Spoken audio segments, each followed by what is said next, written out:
So, hello everyone, welcome back to the channel Chalkboard. Without wasting our time, start our new chapter of class 10th assistive book Federalism Part 2. तो part first बच्चा हम लोग complete कर चुके थे federalism का, जिसमें कि हम लोगों ने पढ़ लिया था कि भाई फेडरलिज्म क्या होता है, उसके रूट्स वगैरह हम लोग पढ़ चुके थे, मतलब कमिंग टुगेदर फेडरेशन या टाइप्स बोल लो, ठीक, कमिंग टुगेदर फेडरेशन और होल्डिंग टुगेदर फेडरेशन, ये दोनों हम लोग क्लियर कर चुके थे।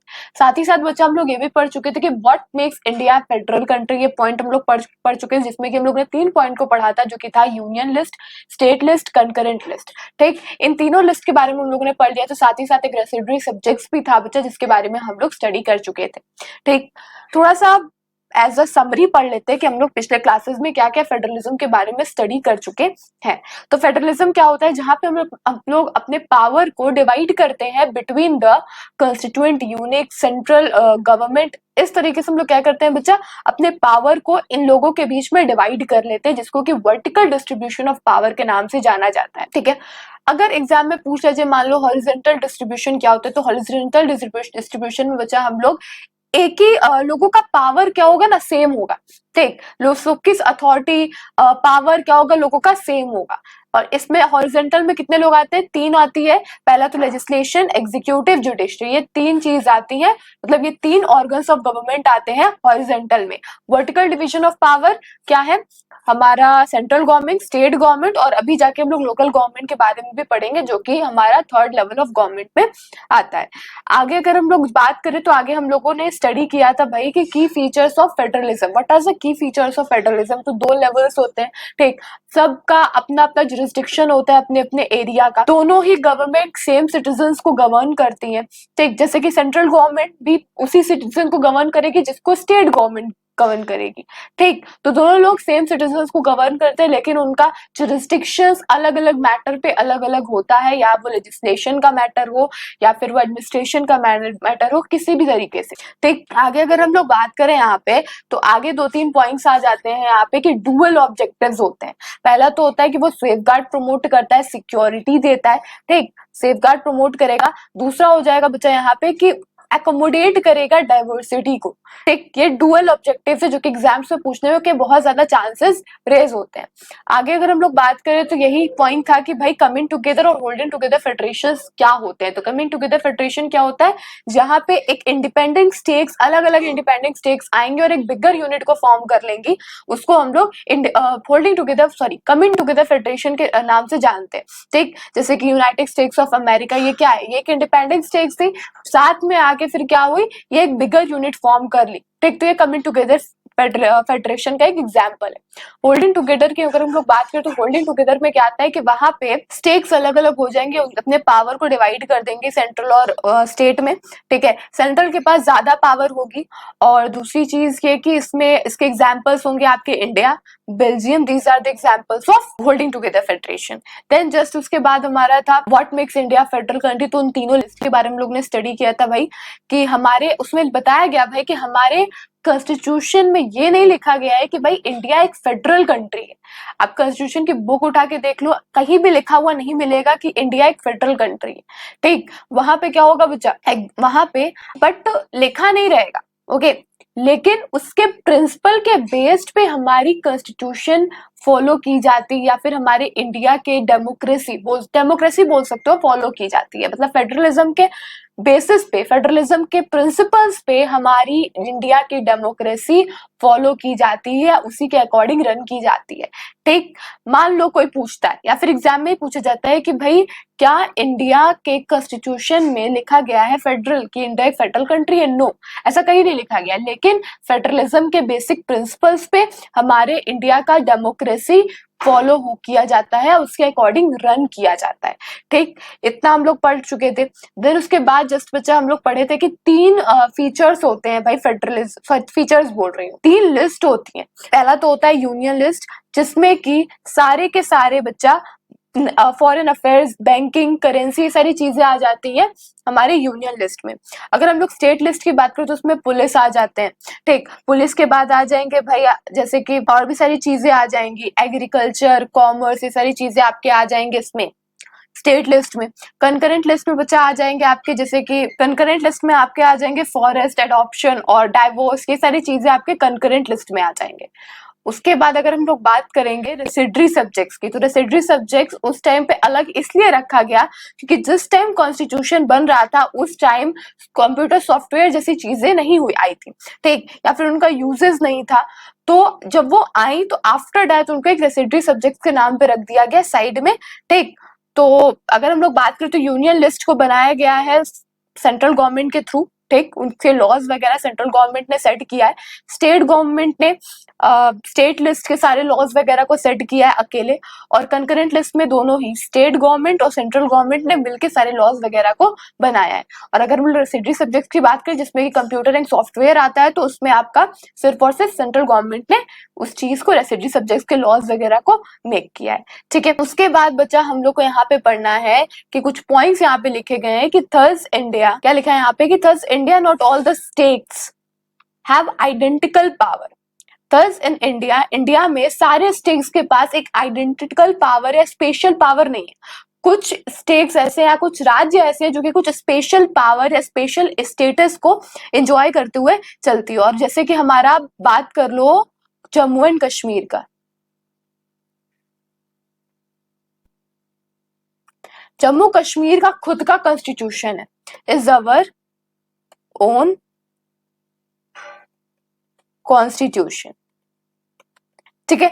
तो इन इंडिया में सारे स्टेट्स एक आइडेंटिकल पावर एंजॉय नहीं करते हैं, उनके पास एक आइडेंटिकल पावर नहीं है, बट कुछ स्टेट्स कुछ स्पेशल स्टेटस एंजॉय करते हैं। जैसे कि जम्मू कश्मीर हो गया, तो वहां पे क्या है, उसकी खुद का कॉन्स्टिट्यूशन चलता है, ठीक है। तो यहाँ पे क्या है कि कुछ यूनिक्स है इंडियन यूनियन की, ठीक, जो कि एंजॉय करती है बहुत ही थोड़ी थोड़ी little power in comparison to other constituent units, ठीक। कंस्टिट्यूएंट यूनिट्स मतलब यहाँ पे स्टेट्स की बात हो रही है, ठीक है। मतलब कुछ ऐसे यूनिट हैं इंडियन यूनियन में जो कि एंजॉय करते हैं बहुत little power in comparison to some other constitution. ऐसे यूनिट्स या दीज यूनिट्स बहुत ही स्मॉल होते हैं एक इंडिपेंडेंट स्टेट्स को फॉर्म करने में, लेकिन but these units could not be merged with any of the existing states. लेकिन ऐसा है बच्चा कि ये सारे यूनिट्स क्या है, बहुत ही छोटी छोटी होती है, ठीक, एक इंडिपेंडेंट स्टेट्स बनने में, लेकिन ये सारे के सारे यूनिट कुड नॉट बी मर्ज नहीं हो सकते हैं किसी अदर एग्जिस्टिंग स्टेट्स के साथ, ठीक। ये सारे यूनिट्स क्या होते हैं, यूनियन टेरिटरीज होते हैं। क्या होते हैं भाई, यूनियन टेरिटरीज। यूनियन टेरिटरीज कौन कौन सी है, चंडीगढ़, लक्षद्वीप, दिल्ली, ये सारे क्या है भाई, हमारे यूनियन टेरिटरीज के अंदर आते। यहाँ पे क्या बोला गया है कि यहाँ पे एक बात बोली गई है या एक क्वेश्चन रेज हुआ है कि हाउ टू क्रिएट चेंजेस, आखिर किस बेसिस पे हम लोग चेंजेस क्रिएट करेंगे in the arrangement of power sharing में, पावर शेयरिंग के अरेंजमेंट में। तो क्वेश्चन बेसिकली क्या रेज हो रहा है कि हाउ टू क्रिएट चेंजेस, किस बेसिस पे हम लोग चेंजेस क्रिएट करेंगे पावर शेयरिंग के अरेंजमेंट वगैरह में, ठीक। तो देखो भाई यहाँ पे क्या लिखा है कि अगर हम लोग को पावर को शेयर करना है यूनियन गवर्नमेंट में और स्टेट गवर्नमेंट में, तो इज अ बेसिक स्ट्रक्चर हमारे कॉन्स्टिट्यूशन का। कौन, अगर हम लोग बात करें भाई अब सेंट्रल गवर्नमेंट का के बारे में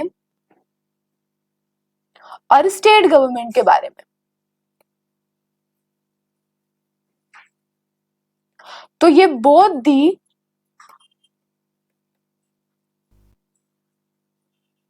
दी are basic structure of our constitution.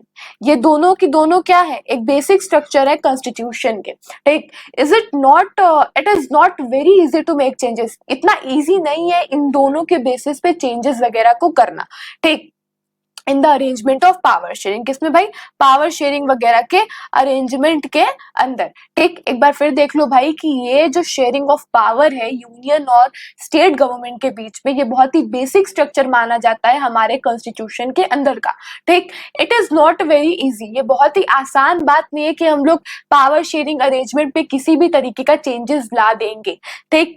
आगे देखते हैं क्या बोल रहा है भाई कि जो पार्लियामेंट है हमारे कंट्री की can not on its own changes this arrangement of power sharing, ठीक। तो there are two steps to create changes। देखो भाई यहाँ पे थोड़ा क्रिएट की स्पेलिंग मिस्टेक होगी, CREAT होगा, ठीक, मैं बता देती हूँ। तो दो स्टेप्स जो क्रिएट करते हैं चेंजेस या मेक करते हैं चेंजेस या बिल्ड करते हैं चेंजेस को, तो वो दो क्या है भाई? तो these are two steps to create changes. पहला तो है कि एनी चेंजेस, कोई भी चेंजेस करना है तो it has to be first passed by both the house of the parliament. अगर आपको कोई भी चेंजेस लाने हैं, ठीक, तो आपको सबसे पहले both the house of parliament के थ्रू पास करवाना होगा उन सारे चेंजेस को विथ एटलीस्ट 2/3 मेजोरिटी। ठीक, तो any changes it has to be first passed by both the houses of parliament with at least 2/3 majority. Next point क्या बोल रहा है कि then it has to be ratified. तब क्या होगा बच्चा? वो क्या होगा? रेटिफाइड किया जाएगा किसके द्वारा? लेजिस्लेचर्स के द्वारा of at least half of the total stakes में।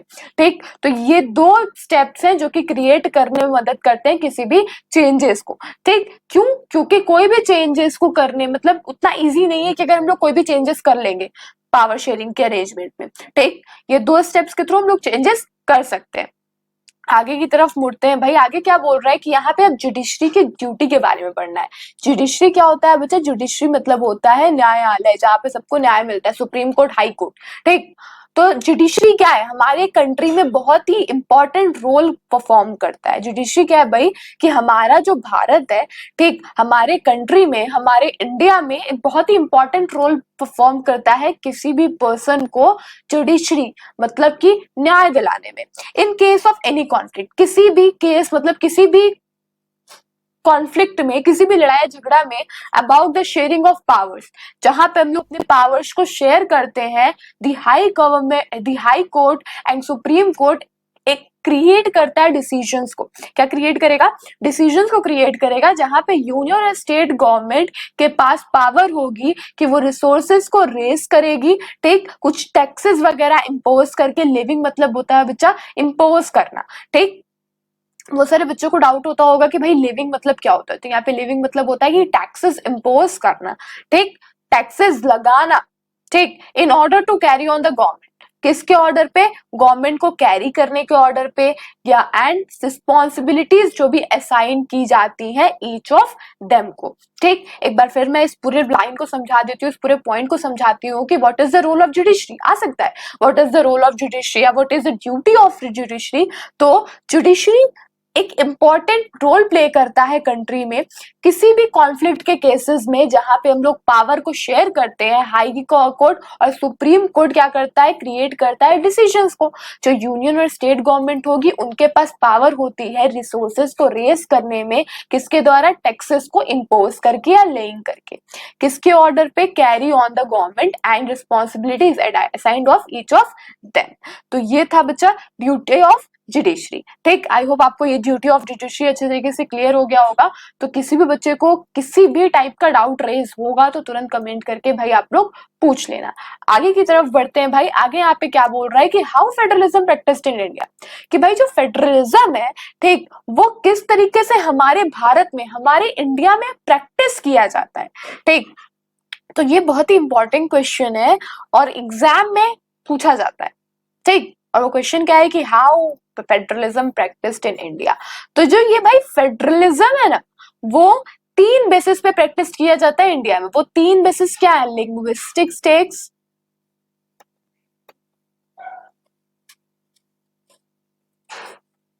लिंग्विस्टिक स्टेक्स, ठीक है, और भाई यहाँ पे हो जाएगा आपका लिंग्विस्टिक स्टेक्स और हाँ, linguistic stakes, language policy,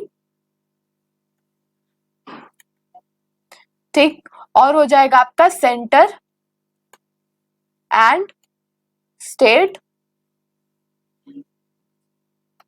relation.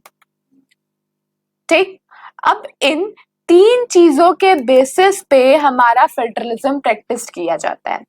Linguistic stakes पे बेसिस पे मतलब भाषाएं के बेसिस पे, ठीक, लैंग्वेज पॉलिसी के बेसिस पे, और सेंटर और स्टेट के रिलेशन के बेसिस पे।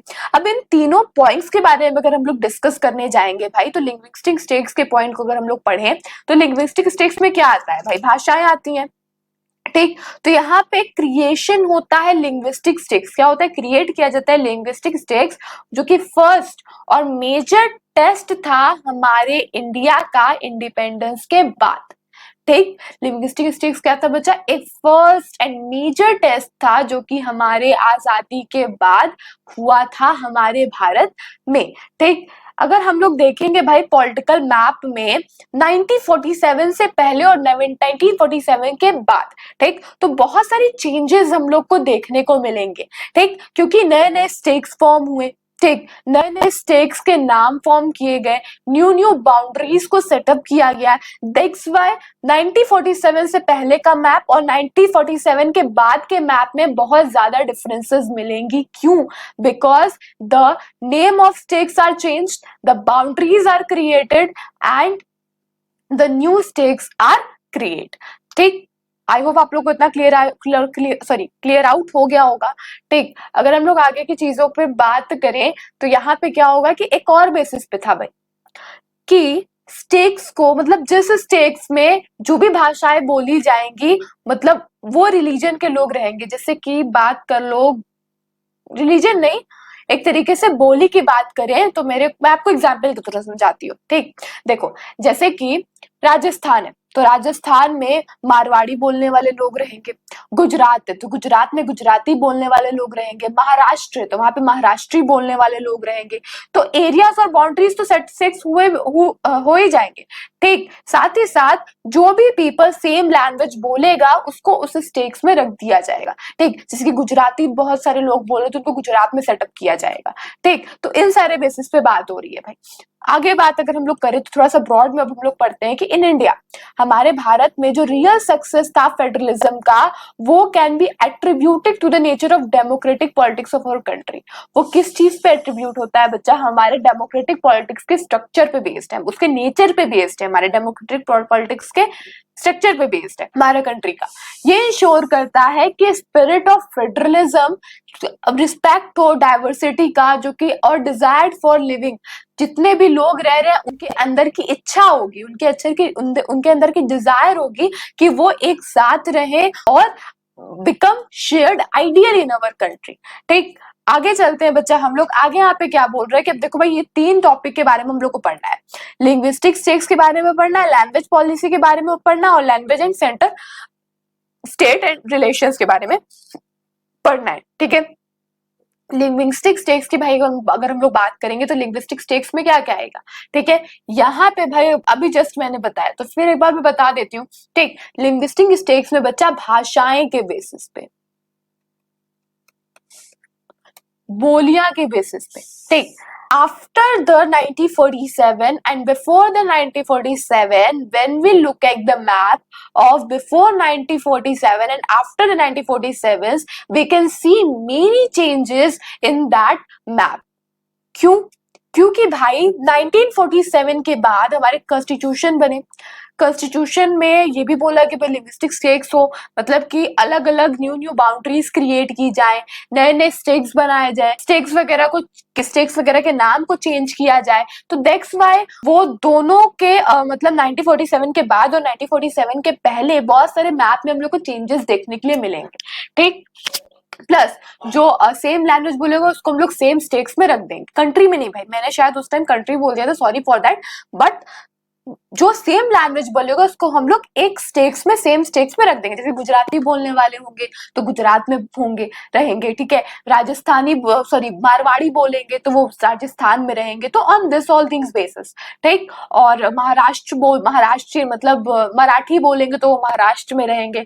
तो लैंग्वेज के बेसिस पे। ठीक, अगर हम लोग बच्चा यहाँ पे बात करें किस चीज की भाई, लैंग्वेज की, प्लस एक और चीज लिंग्विस्टिक स्टेट्स में बच्चा, लिंग्विस्टिक स्टेट्स में भाई सिर्फ और सिर्फ इन सारे चीजों के बेसिस में, बल्कि स्टेट्स को उसके कल्चर के बेसिस पे, उसके डाइवर्सिटी के बेसिस पे, उसके जियोग्राफिक रीजन्स के बेसिस पे, ठीक, और उसके एथनिसिटी के बेसिस पे भी सेटअप किया जाता है।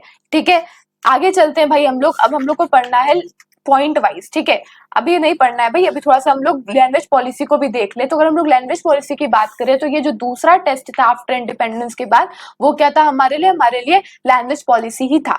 यहाँ पे था क्या बच्चा कि किसी की भी ओन लैंग्वेज नहीं थी हमारे इंडिया में, किसी एक लैंग्वेज को ओन ऑफिशियल लैंग्वेज नहीं डिक्लेयर किया गया था।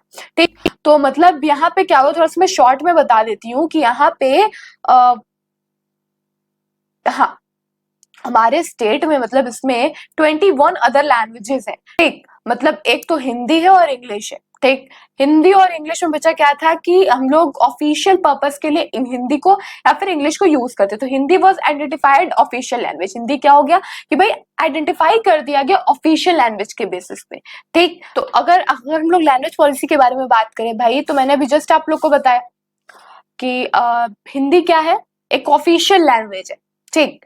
लेकिन वो हिंदी जो लैंग्वेज है वो हमारे इंडिया में सिर्फ 40% लोग की ही वो ऑफिशियल लैंग्वेज, मतलब 40% लोग ही हिंदी को बोलते हैं, ठीक। अदर लोग क्या करेंगे, ठीक। तो अदर लोग के लिए क्या किया गया भाई, यहाँ पे safe guard, therefore there are many safeguard to protect other languages besides Hindi। 21 scheduled languages थी भाई, वो क्या थी 21 अदर, सॉरी schedule नहीं, हाँ scheduled languages थी, अदर लैंग्वेजेस को हम लोग scheduled languages कहते हैं, ठीक। जो कैंडिडेट थे उनके पास एक राइट दे दिया गया था भाई कि आप लोग एग्जामिनेशन टेक करोगे तो आप लोग को एक ऑप्शन दिया जाएगा, वो ऑप्शन क्या रहेगा कि आपको जिस भी लैंग्वेज में एग्जाम देना आप वो दे सकते हो, ठीक। अपने स्टेट के बेसिस के एग्जाम पे, सॉरी लैंग्वेज पे, स्टेट के बेसिस के लैंग्वेज पे, ठीक। तो ये सारी चीजें थी। States to have their own official language, हर एक सोचो सिर्फ और सिर्फ ये चीजें हमारे इंडिया में ही है कि इंडिया में जितनी भी स्टेट्स है, मतलब 28 स्टेट्स है, और उस 28 स्टेट्स में भाई, सॉरी 28 या 29 स्टेट्स है, ठीक। 28, तो वहां पे भाई क्या है, हमारे इंडिया में हर एक स्टेट्स में अलग अलग भाषाएं बोली जाती है, ठीक। महाराष्ट्र में मराठी भाषा है, राजस्थान में मारवाड़ी है, केरला वगैरह में अलग भाषा चलती है, ठीक। और अगर हम लोग बात करें यूपी में तो भोजपुरी, बिहार में बिहारी, ये सारी भाषा चलती, तो अलग अलग स्टेट्स की अपनी अपनी अलग अलग भाषा है। तो यहाँ पे क्या दे दिया गया, कैंडिडेट्स को एक अच्छी खासी सुटेबिलिटी दे दी गई कि भाई आपका जो जो लैंग्वेज, अगर आप चाहते हो कि आप अपने स्टेट्स के लैंग्वेज के बेसिस पे एग्जाम दो तो यू कैन टेक दैट, ठीक। अगर हम लोग सेंटर एंड स्टेट रिलेशंस की बात करें तो इन तीनों पॉइंट्स को हम लोग थोड़ा सा अच्छे से पढ़ लेते हैं भाई। और यहाँ पे देखो भाई, लिंग्विस्टिक स्टेट्स, जब हम लोग लिंग्विस्टिक स्टेट्स की बात करेंगे तो फर्स्ट और मेजर टेस्ट था जो कि हम लोग को आफ्टर इंडिपेंडेंस फेस करना पड़ा, टेस्ट बोल लो या फिर फर्स्ट एंड मेजर टेस्ट या फिर चैलेंजेस थी जो कि हम लोग को इंडिपेंडेंस के बाद फेस करने के लिए पड़ा for democratic politics in our country is the creation. और वो क्या था कि लिंग्विस्टिक स्टेट्स को क्रिएट करना।